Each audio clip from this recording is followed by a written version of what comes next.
Atenção! O que você irá acompanhar pelos próximos 3 episódios é uma desgraça em 3 atos: pré, durante e pós. Iremos falar sobre tudo que cercou o evento December to Dismember 2006, aquele que foi o responsável pelo fim da última fagulha de esperança da ECW ser do jeito que o Paul Heyman queria. No episódio de hoje eu vou falar sobre os planos perfeitos, pelo menos na visão do Heyman, que acabaram não sendo seguidos de maneira nenhuma. Isso e muito mais você confere no mais novo episódio da série A História da ECW.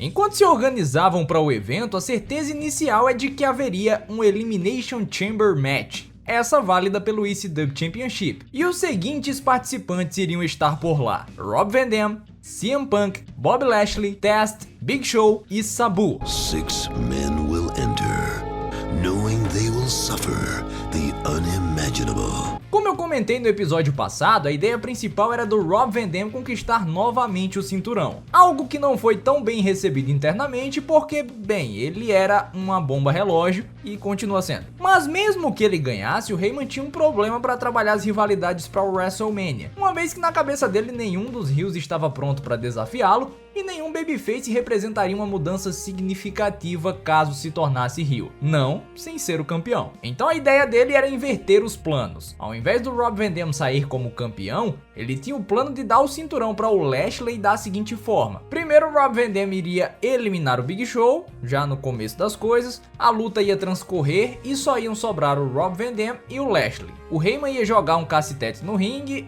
o Van Dam hesitaria em usar, mas após uma série de golpes o Lashley usaria esse artefato, viraria heel, venceria o combate através disso e se uniria ao Paul Heyman, um desejo antigo do lutador desde a época em que ele fazia parte da OVW. Como esse plano do Destruidor em prática, só restava decidir quem o enfrentaria na WrestleMania. Se eventualmente o CM Punk continuasse na ascendente de popularidade, ele seria o contemplado. Estava tudo caminhando perfeitamente para um evento interessante, pelo menos isso. O Vince McMahon aprovou a ideia do Paul Heyman e a gente começava a ver um diálogo acontecendo. Só que isso durou apenas algumas horas, porque o Vince falou com o Heyman que realmente gostava do plano dele, mas ele precisaria fazer uma pequena alteração. O Lashley teria que continuar como babyface.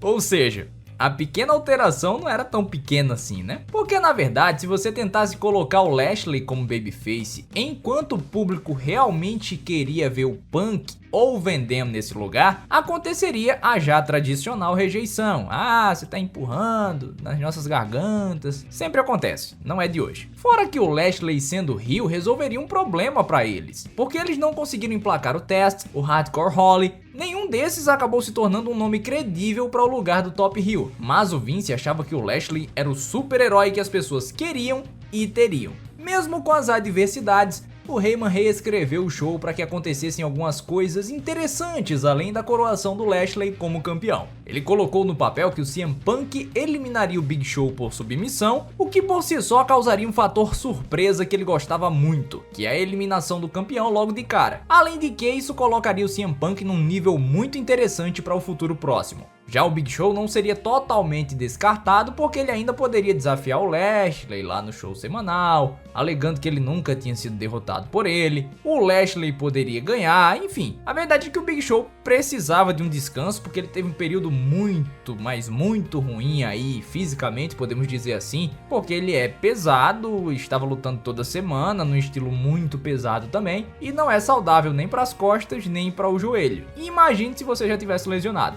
que era o caso dele. Enfim, vamos lá, tá tudo certo, agora a gente vai pro show, né? Não, ainda não. O Vince McMahon não gostou da ideia proposta pelo Paul Heyman e disse que dessa forma a conquista do Lashley não ia ser valorizada. O Vince até acusou o Heyman de fazer lavagem cerebral no Lashley para que o lutador fosse adepto dessas ideias mirabolantes dele. O Heyman ainda sugeriu que o CM Punk e o Rob Van Dam começassem a luta, já que não era para eliminar o Big Show, beleza. vamos alterar, vamos botar o Rob Van Dam lá. Porque isso já ia gerar um interesse no que aconteceria depois. O que também acabou sendo negado pelo Vince McMahon. O velho chato, viu? O que ele queria de fato era que o Lashley começasse a Lashley Mania no December to Dismember, brother. O Vince bateu no peito, chamou a responsa, mandou o Heyman deixar de ser negativo e deixa com o pai. O pai resolve. Pouco antes da luta, o Heyman e os agentes se reuniram com os lutadores para traçarem os planos de combate. Arn Anderson, responsável por moldar as coisas, explicou que o Punk começaria com o Hardcore Holly, então entrariam Rob Van Dam e o Test. Esse último eliminaria os outros 3 e batalharia com o Lashley até o surgimento do Big Show. O Lashley derrotaria os 2 titãs e ganharia o cinturão. E aí a gente vai para a reação dos lutadores. O Van Dam expressou seu descontentamento com a ideia, como já era de praxe, ele nunca ficava calado. O Big Show, que sempre foi um cara de equipe, até que apoiou a ideia, só que ele preferia colocar o CM Punk over nessa última chance antes dele se afastar. O CM Punk reclamou que uma derrota rápida ia enterrá-lo para os fãs, só que como ele nunca teve nessa época a exposição necessária para ser uma estrela, a opinião dele não importava muito. Até o Test disse que essa luta não faria tão bem se fosse feita dessa forma. Só quem não disse nada mesmo foi o Lashley, porque no final das contas ele ia estar saindo na vantagem independentemente do que acontecesse. Tinham fé nele como estrela. Se você ouviu o começo do vídeo e prestou atenção quando eu passei a luta, percebeu que eu não falei do Sabu, né? Pois é, ele acabou sendo substituído pelo Hardcore Holly a pedidos do Vince McMahon, porque ele queria mais heels no combate para que o Lashley pudesse superar todas as adversidades possíveis. Ainda que a capacidade voadora do Sabu soasse muito mais interessante para a estipulação. Eles nunca anunciaram a mudança e só fizeram um segmento bizarro em que ele foi atacado por alguém misterioso, e isso foi o suficiente para justificar a mudança no dia do show. Quando chegou esse dia do show, apenas 2 lutas haviam sido anunciadas: a Elimination Chamber pelo ICW Title e Hardy Boys vs M&M. O público de Augusta só comprou antecipadamente 1.700 ingressos. Para a WWE isso é muito pouco, um indicativo terrível. 3 de dezembro de 2006 foi um dia longo e miserável para o Paul Heyman. Tendo falhado em convencer o Vince McMahon de que os fãs odiariam com toda a força possível o mais novo super-herói, ele ainda descobriu que os agentes planejavam um show curto, diferentemente de qualquer outro pay-per-view promovido pela empresa. Normalmente as pessoas pagavam $40 para assistir eventos que duravam em média 2 horas e 40 minutos. E há quem reclama atualmente de pagar $10 para ver o catálogo da Network. É muita mordomia hoje em dia. Só que o December to Dismember, voltando lá, estava programado para durar incríveis 2 horas e 17 minutos. 23 minutos a menos do que o normal. O McMahon não estava nem um pouco preocupado com o card pequeno, porque ele ainda ia promover uma celebração de 10 minutos do Lashley como novo campeão, chegando a comparar a conquista com lutas curtas do Mike Tyson, em que o que importava no final das contas era o resultado que deixaria o público muito contente. Lê do engano, doce príncipe, porque a gente vai revisar esse evento completo no próximo episódio da série A História da ECW. Todo o conteúdo dessa série pode ser encontrado neste livro que está aparecendo aqui na tela. É importante que você passe na aba comunidade para fazer a votação sobre o futuro desta série, tá certo? Muita gente já votou, mas eu quero que você também, que ainda não votou, passe por lá. Esse foi o primeiro de 3 episódios sobre o December to Dismember. Como eu disse, esse foi o pré, vem a review mais ou menos do evento, né? Não vai ser uma review, mas vai ser uma review. E vem o pós, que eu não vou dar spoiler. Mentira, eu vou sim. O Paul Heyman foi demitido depois disso. E é por isso que eu quero que vocês vão lá votar nessa enquete para saber se eu continuo ou não após a demissão do Paul Heyman, porque não vai ter mais nada de ECW. Só o nome e muita bizarrice. Mas tá na mão de vocês, tá bom? No mais é isso, galera. Se inscreva no canal, curta o nosso conteúdo aí, que é sempre importante, mande pra galerinha.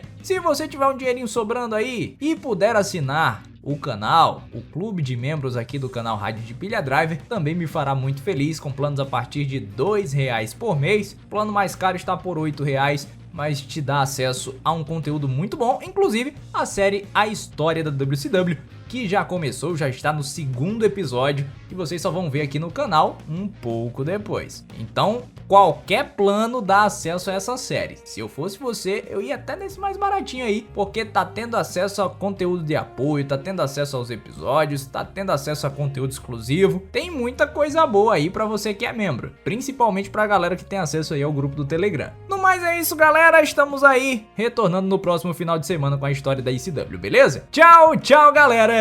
Fui!